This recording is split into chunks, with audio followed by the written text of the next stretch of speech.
Welcome everyone, welcome back to the desert. Thank you so much for joining me again. If you were with me 3 years ago, thank you so much for sticking around. If you're new, welcome.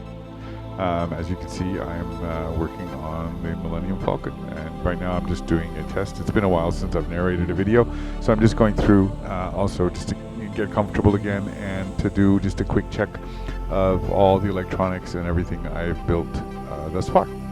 So here we have the cockpit corridor, at least the one portion of it. Just making sure everything's good. I have two sets of lighting in here. I have the wall sconces, as you can see right there, and then I also have underfloor lighting. What I'm looking at right now on the wall sconces, if you look carefully, you can see it looks like glitter. And that's just an artifact, I guess, of the 3D printing. These aren't parts I printed myself. The ones I printed don't have any artifacts, any glitter. But the ones I got off Shapeways, a lot of them have some glitter coming through the paint. But luckily I was able to just brush it off, so it's not too bad. So here I am testing the lights. As you can see, I have the underfloor lighting, which comes up through little slots on the side of the floor, just like in the movie. And then also on the wall, I have wall sconces. There you go, there's the wall sconces. Next is the main corridor, the starboard corridor. This is where you see everybody running all the time. It's where they enter the ship, and it's where they were hiding under the floors. I did not make the panels removable on my floor. I've seen some people do that. It's just one scene in the movie, and it was not even in Empire Strikes Back, so I'm not doing it. As you can see, this corridor is actually quite a bit longer than the one that was included in the kit. The one that was included in the kit is only about 2, maybe 3 inches long. It just goes just past the door to enter the gunner's turret. What a lot of people do is they'll put a mirror at the end of it to make it look like it's longer. I don't like the look of that. So I decided to 3D print and just make a longer corridor. So I got floors, I extended the lights. I even used the old nav console to put around the corner. Because if you look at the diagram of the ship, there is actually a secondary nav console back there. Right here you have the main hold. Lots of lights on this. They're underneath the floor, in the maintenance bays, on the walls. You can see the sconces there. I've got sconces, of course, down the corridors. I've got underfloor lighting as well. We've got the bunk. The game table's not even in yet. That's got like 50 cables, 50 fiber optic cables coming through to it. Here's a little close-up of the maintenance bays, the maintenance pits. You can see I've got some blinking lights in there as well. I've just got them white for now, but eventually they'll be different colors. It's kind of hard to see because for filming I need to have the lights quite bright, but of course you won't be able to see them. So here's the nav console I made. I think it's like 380 fibers, so each light can actually blink individually. Right now I'm just testing, so I have them shoved into only just like 1 or 2 lights on the light board, but eventually they'll be able to blink individually. If you go back and look at my other videos, you can see the original one where I think I hooked it up and had all the lights blinking.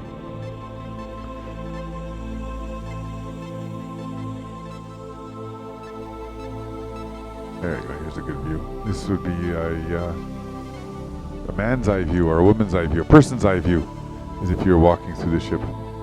But I'm pretty happy with the way it turned out. A friend of mine a few years ago went to Star Wars at Disney and sent me a picture of the hallway in the Millennium Falcon, and it looks exactly like mine. The only difference is theirs had an exit sign, mine doesn't have an exit sign.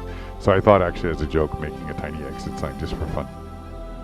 So here you can see the cargo loading area and the forward hold that I made. This isn't actually included in the kit. In the front, a battery box goes actually in front there. But since I'm not going to be using a battery box, I figured I'd want to put something up there. And in the kit, there's a panel that comes off there to access the battery box, so you will be able to see it. So that's why I figured it'd be a good chance to make an extra hold and do some scratch building. As you can see here, if you look carefully, the lights in the forward hold are much wider, much brighter than the warm lights in the sconces in the corridor. So I'm actually going to be spending some time and redoing it. Here you go. You can see how much wider they look in comparison with the sconces in the corridor. But that's okay. As you'll see in a moment, I'm just going to spend a few moments and paint them a little bit to make them a little bit more amber. I've got these paints are wonderful. They're some French paints. They're for painting stained glass, and they're great for everything. I use them just because they're translucent. They work really well. They are oil paints, so it's kind of they do dry and get sticky quite quickly, but they work wonders. They're good for lighting. They're good for just colors. I like them. It comes in like 8 colors. I think I got them on Amazon, but they're great. I use them for everything. So here, of course, when I touched up the sconces on the wall, of course, I got some yellow and red paint on the walls itself, so you got to do some touch up there. And of course, if you start touching up one thing, then the color is going to be slightly off, so you got to touch up the next thing, and then the next thing, and then you bump this, and then the next thing has to get changed.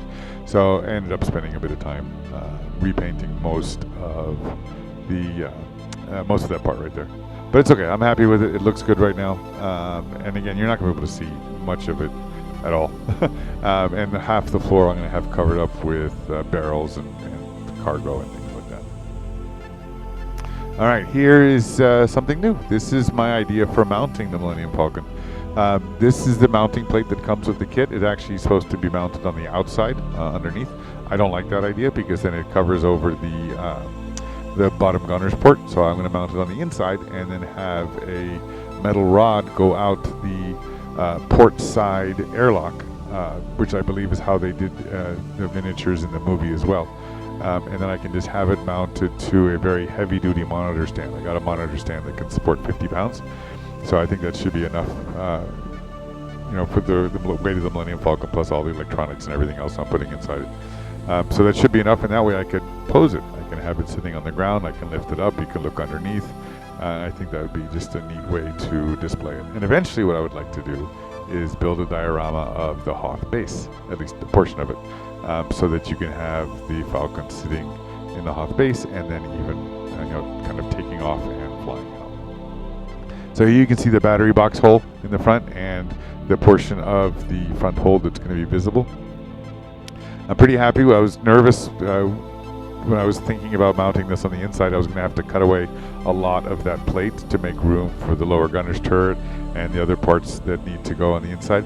But I think actually it'll fit. If you see right there, it looks like the gunner's turret is actually going to fit very nicely exactly in the cutout right there. I don't know of anything else yet. I will have to check, but I think it's going to work. I think it's going to work very well. So I'm going to take off that swivel part that you can see in the middle.